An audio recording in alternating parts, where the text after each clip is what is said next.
Pastorizando. O nosso assunto de hoje é sobre o Egito Antigo. Então, depois de falar da Mesopotâmia, se você não viu, já confere aqui nos cards, a gente vai falar de outra civilização da antiguidade muito importante, que é o Egito, que inclusive tem alguns pontos em comum com a Mesopotâmia. A gente tem que pensar que no Egito a gente teve mais de 3.000 anos de história. Então é história pra caramba. Mais história, inclusive, do que até mesmo desde o nascimento de Cristo até os dias de hoje. Então é muita coisa. Logo, aqui nesse vídeo e no próximo, então já se inscreve no canal para não perder a história toda do Egito, a gente vai, é claro, falar os pontos principais. Começando com essa grande comparação aí Egito-Mesopotâmia. Por que a gente costuma comparar? Além da proximidade das duas regiões, tem uma característica importantíssima para as duas, que é a água. Isso mesmo. Por mais que sejam regiões, então, desérticas, regiões áridas, a água vai ser fundamental para a formação das duas civilizações.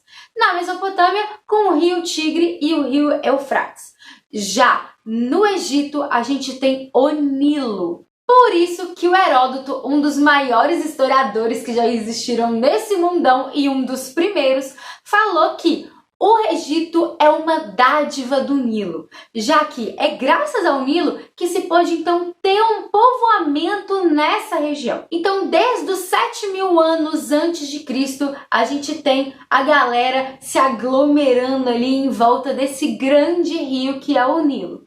E dentro de todo esse período, a gente vai começar primeiro com as pequenas tribos ao redor do rio, chamadas de nomos, em que os nomarcas é que vão cuidar dessas tribos. Essas tribos eram como se fossem famílias. Então o nomarca é como se a gente fosse chamar do patriarca. Já ouviu falar nessa expressão? Pois é, no patriarcado a gente tem o patriarca. Já nas tribos chamadas de nomos, a gente tem o nomarca, que vai ser o chefe daquela tribo. Por volta de 3.500 a.C., a união desses nomos, dessas famílias, dessas tribos, vão gerar o Alto e o Baixo Egito. Mas toma muito cuidado para não confundir. Sabe por quê? O Alto Egito fica no sul e o Baixo Egito fica no norte. Pois é, porque o Baixo Egito é onde se localiza o delta do rio Nilo. Então, muito cuidado porque esse nome é baseado no rio e não em norte e sul. Combinado? Já em 3.150 a.C., Menes I vai ser então o responsável por unir o Baixo e o Alto Egito e transformar então o Egito Antigo em um grande império. Logo, ele vai ser o primeiro imperador do Egito Antigo. Então a gente começa com essas tribos até chegar à unificação do Egito com Menes I.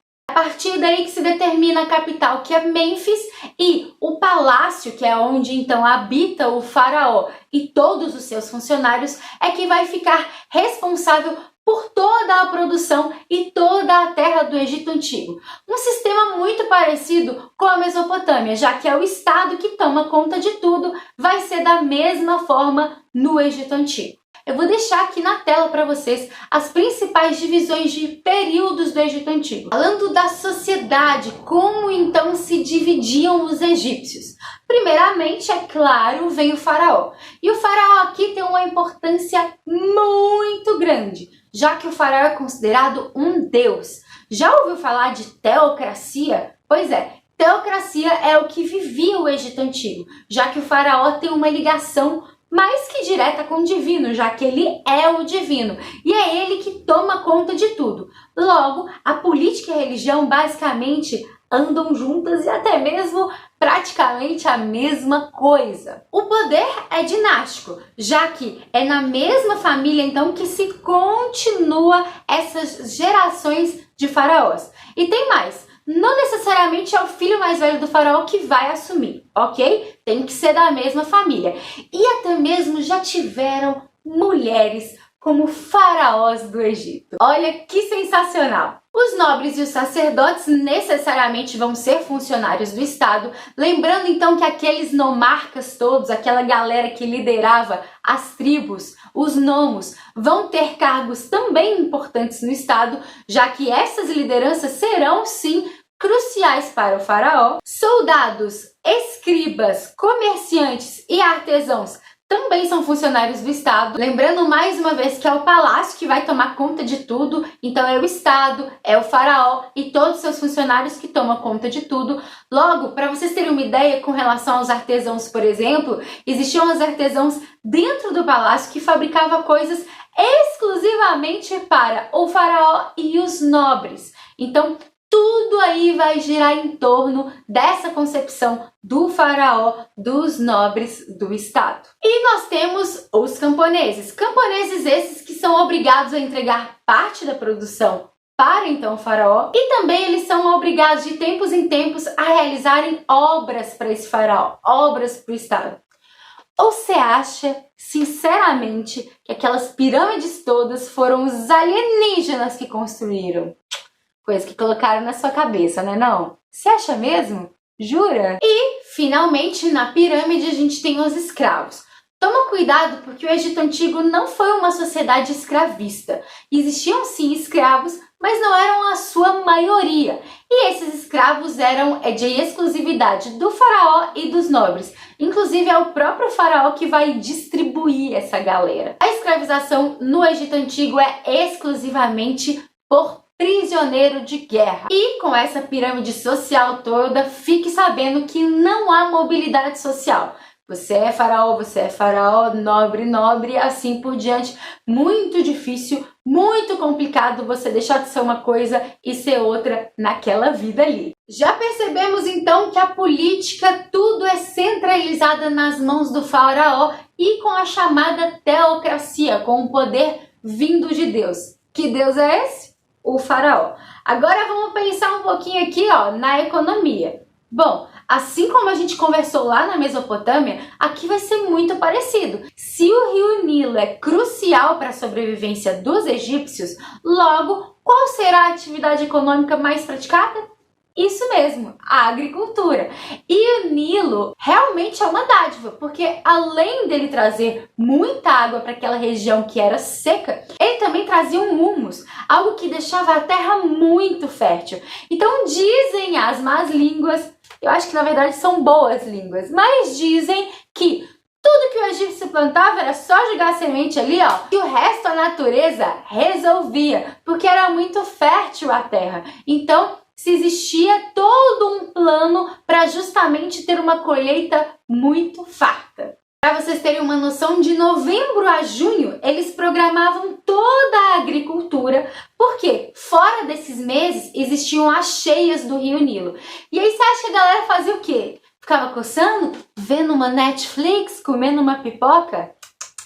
Eles iam trabalhar nas obras do faraó, eles iam construir aquelas pequenas pirâmides para depois que o cara morrer ser colocado lá. Então nada de moleza para os camponeses no Egito Antigo, nada de maratona de série ou de curtir o Historizando assim como você está fazendo. Aproveita, dá uma curtida nesse vídeo. A economia é chamada de agropastoril de regadio. Nossa, Tati, agora você caprichou. Pois é, agropastoril de regadio é justamente porque é agricultura, pastoril de criação de animais. Lembrando que a criação de animais não é tão farta assim, igual era na Mesopotâmia, era um pouco mais complicado, beleza? E regadio porque o Nilo aí, e toda a sua estrutura vai ajudar bastante, então, os egípcios. Vou deixar aqui na tela para vocês tanto os animais que eles criavam, quanto também os produtos que eles cultivavam. Trigo e cevada é a base da alimentação dos egípcios também, e a cevada, que era um produto mais barato, é claro, vai também fazer algo que eu acho que muita gente aqui curte.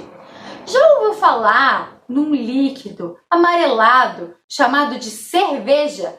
Pois é, você fica aí zoando o egípcio, que não tem aí o seu direito de assistir Netflix e tem que ir lá para a obra para fazer pirâmide. É esse egípcio aí, que fez a cerveja, exatamente. Bebida essa que é muito popular no mundo de hoje. Os egípcios, já curtiam.